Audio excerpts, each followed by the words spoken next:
Welcome back into Talking Fitchburg, and it is your monthly update on the City Council recap, because I'm just used to doing all these recaps with you. But nevertheless, Chad Brecklin's here with your city update. Chad, a lot of things happening this time of year because the warm weather kicks off. Kind of, you got your construction, you got your great activities. Memorial Day's coming up. Splash Pad's going to be opening up.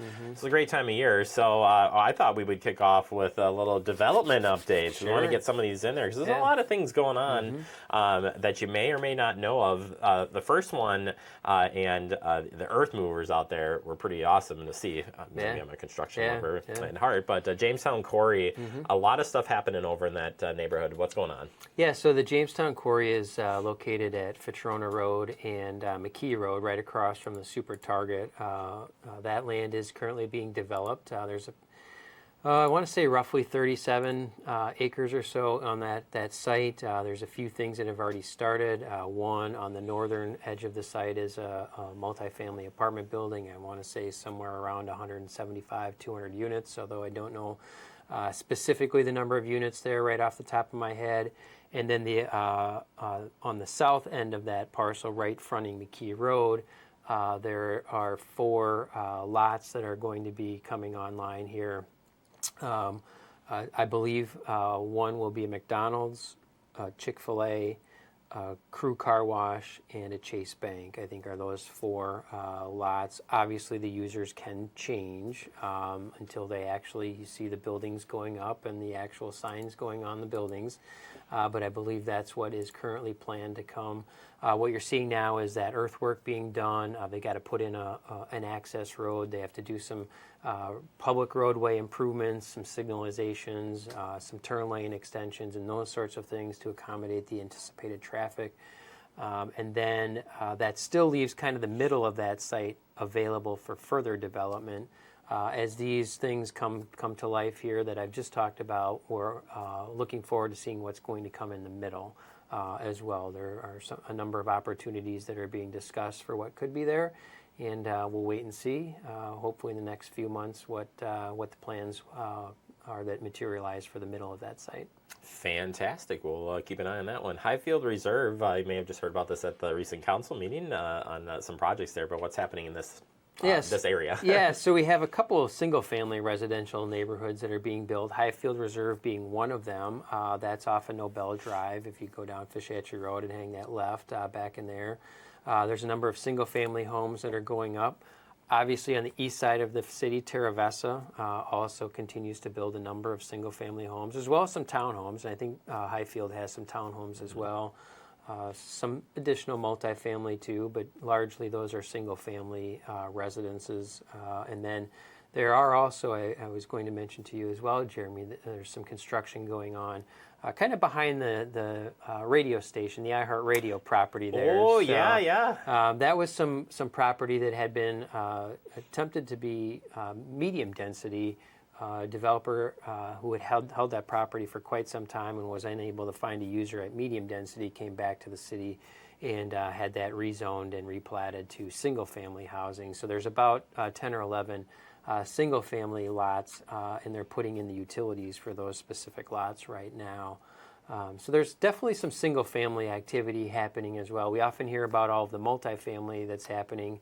And we still have some multifamily going up. We still have some rental housing going up. But we do have definitely some single-family housing that is available for ownership and some commercial activity happening. So we have a nice mix of things happening on our development front right now. Fantastic. Last one is Harton Fields, just up the road from us here. A lot of stuff happening in that neighborhood. Same deal, too. You could rinse and repeat what you just said. Yeah, if you look at the intersection of Lacey Road and Haight Farm Road at that roundabout, you have a couple of areas or neighborhoods. You have Hartung Fields to the south, which has a multifamily apartment building that is about to go online here. I think they're getting occupancy in the next couple of months. And then there's a number of townhomes that have also gone up there. I think there's approximately 40 or 45 townhomes that are being built along there. Those currently are rental. However, they were constructed with individual utility connections. So at some point in the future, those could transition to an ownership opportunity as well. And then there are also a couple of multifamily buildings going up in the Uptown neighborhood.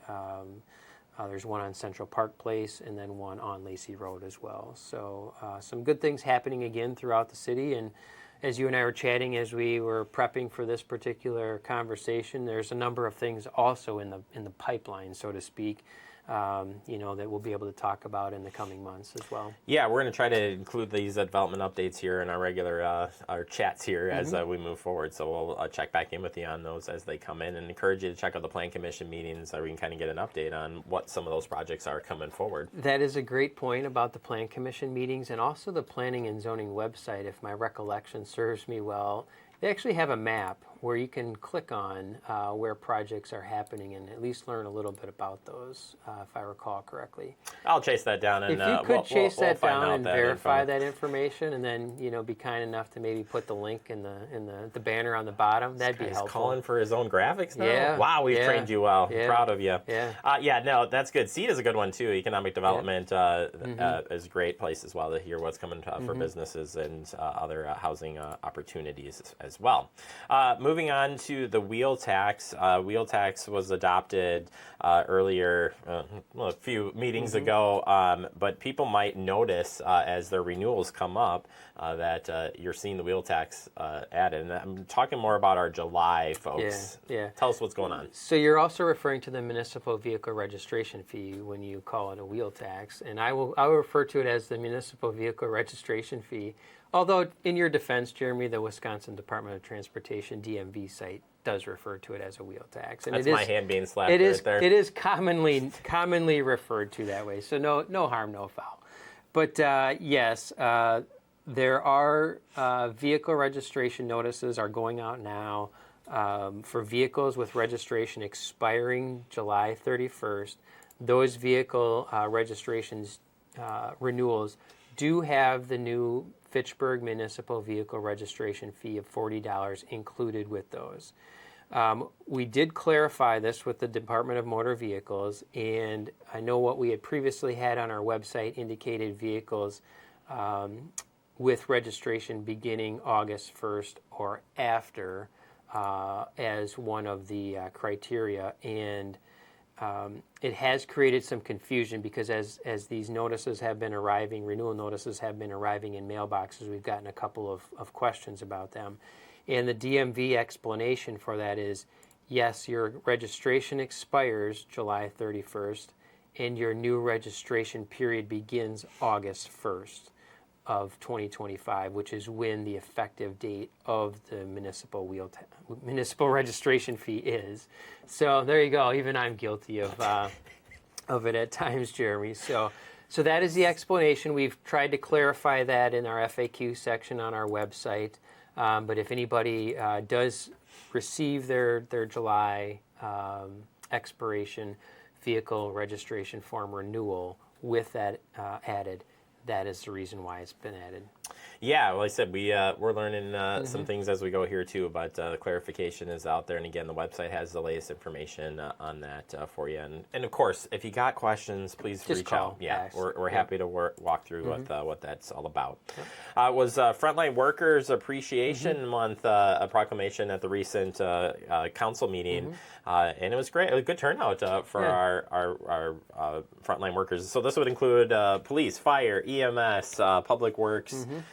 I mean, it's like the city. Yeah, there's a lot of frontline workers here in the city. Our police department is our largest department in the city with, I think over, nearly 70 full-time employees, or just over 70 full-time employees out of the 200 or so that we have in the city. And then clearly our fire department is also one of our larger departments in the city as well. And of course, you look at our engineering and our public works teams, parks maintenance.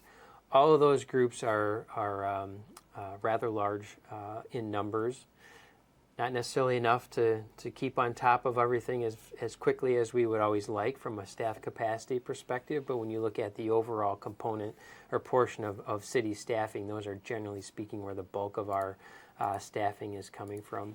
However, I would also argue there are a number of other frontline workers out there when you look at library, senior center, even to a certain degree, FACT TV, different lines of work, of course. But I definitely want to highlight, the purpose of that proclamation was to recognize our public safety folks, our highway maintenance, public works folks as well, and we definitely appreciate all that they do for our community. They're out there 24 hours a day, 7 days a week. Whenever the phone call is made for help, they respond to that and provide the assistance that they can provide.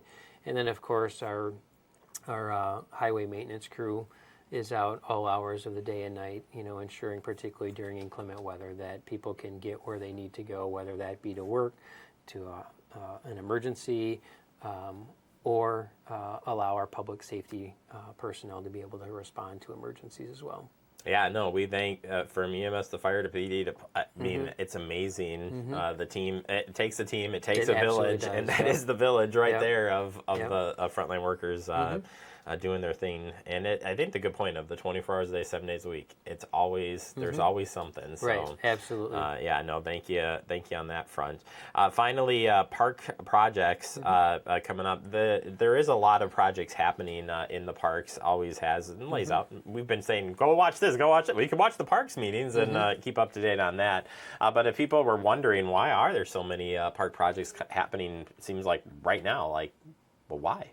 Well, I think part of that's just a byproduct of a growing city, right? Whenever you have residential neighborhoods growing within the city, there's always an expectation, and understandably so, that there's park amenities within those particular neighborhoods. And then, of course, we do have some really, really nice parks that are designated as community parks, whether that's McKee, McGaw, Sunnyside, or Dog Park. There are a number of really nice amenities in those parks as well. So there's always something going on with adding either parks themselves or perhaps new amenities in those parks. And then, of course, there's ongoing maintenance. We talked about it in our council recap. We're replacing play structures right now. I know we've got a project right now to replace the siding at McKee Farms Park shelter. We've got a project to refurbish and remodel the shelter at Tower Hill Park. So there's all kinds of things that are happening here in the city as it relates to our parks. Yeah, we'll be breaking down some of those park projects coming up here. And I can tell you last year we were working on getting photos and assets of all those. And we have some pretty amazing spaces. And there were parks that I had never been to before. And I was like, man, I'm pretty lucky.